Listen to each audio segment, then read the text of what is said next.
Hey guys, welcome back to Get Wise. Glad you're joining us again as we continue through Proverbs, getting wisdom from King Solomon. Today we're in chapter 21, so today we're just going to jump right into it.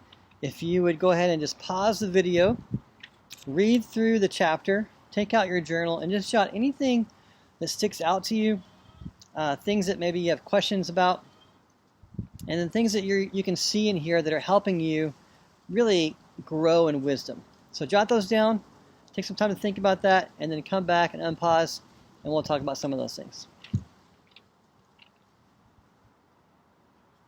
Okay, welcome back. Thank you again for pausing and reading through the chapter.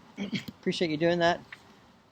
So today's chapter is really, again, a conglomeration of different wisdom that Solomon is giving to his sons, and that's an important point here we're going to get to in a second. So there's really not a lot of cohesiveness necessarily in this chapter. He's just portraying wisdom in all different kind of aspects of life. There's a few things that kind of jumped out at me I wanted to kind of talk about a little bit here. First of all, in verse 3, it says, "The Lord is pleased when we do what is right and just." The Lord is more pleased when we do what is right and just than when we offer him sacrifices. Now you might be asking a question here. Doesn't the Lord ask for sacrifices in the Old Testament? And the answer to that is yes, he does. So what does it mean then that he's more pleased when we live in a way that's right and just than when we bring sacrifices? I think what he's talking about here is sort of this empty religiosity of I can carry out this religious practices without really ever having a change of heart, and that my desire to do what is right and just and be the kind of person that God has called me to be and desires for me to be. Instead, I'm just going to live how I want to, and I'm going to just carry out my life in a way that's maybe not right or just, but then I'll just bring the sacrifices to kind of cover things. And so what Solomon is telling us here is, God's really not pleased with that. And to kind of bring that up into the modern day, we don't have animal sacrifices anymore, thankfully. However, we do have religious practices, things that help us connect with God, much like the sacrifices did for the Israelites here.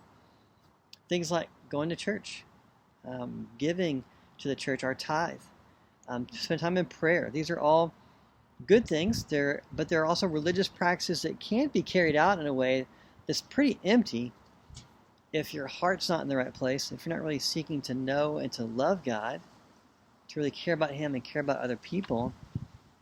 It is possible for people to carry on those religious practices, going to church every Sunday, giving every month, praying every day, and not really having a relationship with God. And so I think that's the warning here. I think that's what he's trying to get at when he says the Lord is more pleased with living right and just than with sacrifices. Okay, let's look at verse number 4. It says, "Haughty eyes, a proud heart, and evil actions are all sin." Haughty eyes are arrogant eyes, kind of this idea of being boastful. So it's another level of pride, another, part of being proud is being arrogant. And that's kind of how that plays out, I guess. When you have pride inside of you and you're maybe overly proud of who you are, then you can tend to get boastful or haughty. And so what Solomon is saying is these things are really, they're not right. The core really of almost all sin is pride.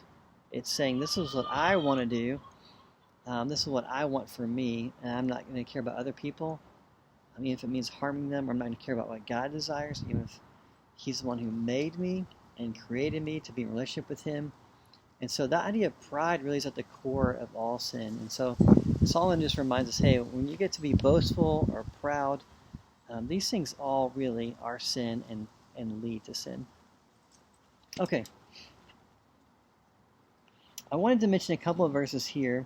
Now, if you're a lady and you're reading through this, you're like, hey, what's the deal with Solomon? Like, he seems to be focusing kind of negatively on women and talking about, hey, it's better to live on the corner of a roof than with a quarrelsome wife.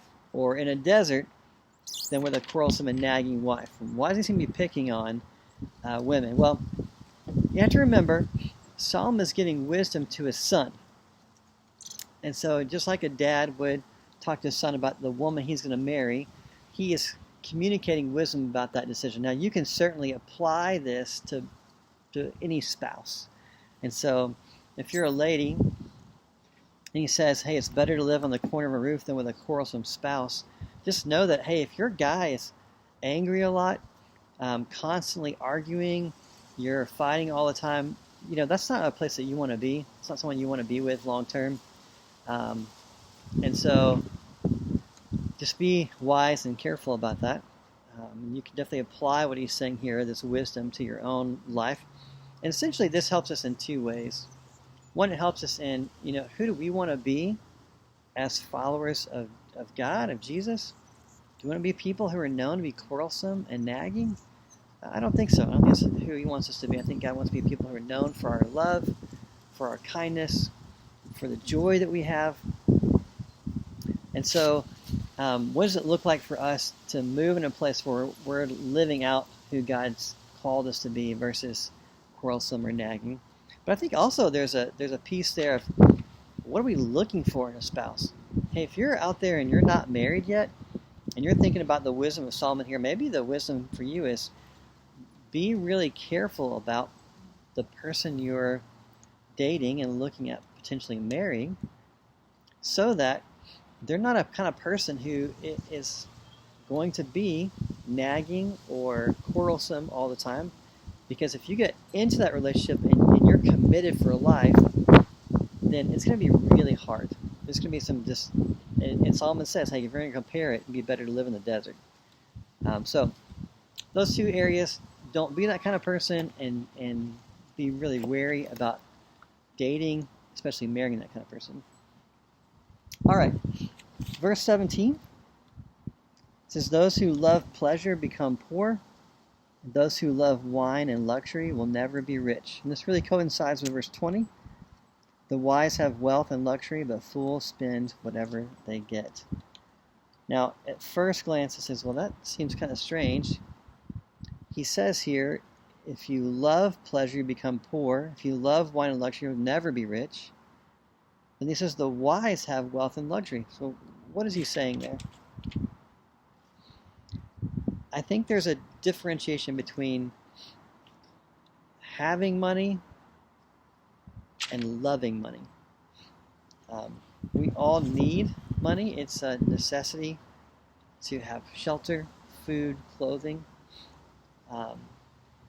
But to love it, to really long for luxury, means that we tend to spend more money on things that maybe we could use that money more wisely in other places. And so, remember, these aren't promises, it's not an if-then kind of proverb. What he's saying here is, generally speaking, this is wisdom that tends to play out.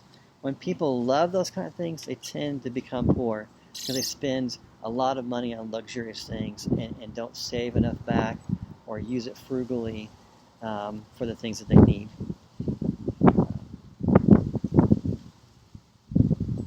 Okay.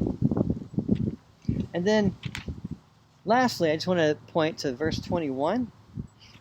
Verse 21 says, whoever pursues righteousness and unfailing love will find life, righteousness, and honor. I think probably of all the verses in this chapter, this one probably stuck out to me the most. I think it really hits home to what it means to live in wisdom. What are you pursuing? What do you value? What are you giving your time, your energy, your money to in order to gain life? And here he tells us, if you pursue righteousness and unfailing love. Now, when we walk with God, when we do the things that are right, we live in freedom. We don't have to look over our shoulder. Is someone going to catch us? Are we just in the wrong? Or about someone finding out? We can live in freedom. And then unfailing love really is only found in God. Because as good as we are as people, as much as we strive to care and love for people, there's times we're just going to fail at that. We're not always going to be able to live up to this idea of unfailing or unconditional love. But God is able to do that. So when we pursue Him, we receive that from Him. And so when we pursue this, then what we gain is real life. You can chase after a lot of things. You can chase after money. You can chase after sex. You can chase after power. Doesn't matter. When we chase after those things, we find those things to be empty. Because no matter how much we get, it just leads us to want more. And thinking, maybe if I had more of that, it would be more satisfying, more joyful for my life. But when we pursue righteousness, we pursue unfailing love, pursue that relationship with God, then what we find is real life. We find righteousness and honor. And there are things that you just can't buy with money. And your honor, how people perceive you as a right, a good, kind person, really speaks a lot to your character and who you are. And so when we pursue righteousness and love, then what comes out, what we gain, is we gain real life and we gain righteousness and honor. Not only from people around us who see the things that we're pursuing and how it affects us and changes us, but we also gain honor from God, who sees our hearts and not just our actions, but really what's motivating us, what's driving us. And then God brings honor. So, friends, I hope that you pursue that with all of your heart, with all your mind, with all your strength, that you pursue an unfailing relationship of love with God, and that you pursue righteousness. You pursue living rightly with God, walking with Him. When we do that, we experience real life. All right, guys, thank you again for joining us. Again, I'm sure there are other things that stuck out to you in here.